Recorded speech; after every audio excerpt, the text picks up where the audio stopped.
जेलसमी नेपालले ऐतिहासिक जित निकालेको छ र त्यसको लागि नेपालले 36 वर्ष कुर्नु पर्यो। आज नेपालले सिङ्गापुरसँग फ्रेन्डली म्याच जितेको छ र तपाईले गोल गर्नु भएको छ, कस्तो अनुभूति भइरहेछ?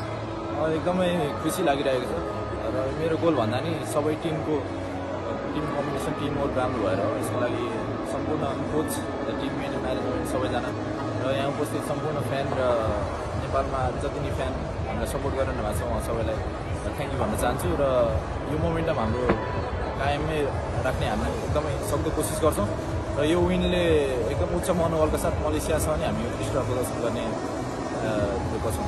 तपाईँले आशा गर्नुभएको थियो हामीले सिङ्गापुरलाई जित्छौँ भन्ने? त्यो मेन्टालिटी त सधैँ रहिरहन्छ जब नि अपोनेन्टलाई फेस गरिन्छ हामी विनकै लागि खेल्छौँ भनेर र हामी सुरु ट्रेनिङदेखि नै त्यही मेन्टालिटी र आज गेममा छिर्दादेखि नै त्यही मेन्टालिटीले छिरेका थियौँ र यो विन निकाल्न सफल भयो, यसको लागि एकदमै खुसी छ। यसपछि हाम्रो मलेसियासँग एएफसी छनौटको गेम खेल्दैछ, त्यसको लागि तपाईँहरूको प्लान के हुन्छ? प्लान अब यही टिमवर्क यही एफर्ट हाम्रो कायम रहन्छ र यही जोसका साथ हामी मलेसियासँग प्रस्तुति दिनेछौँ र आशा छ हामीले एकदमै राम्रो प्रस्तुति दिएर विन निकाल्न सक्छौँ। Thank you.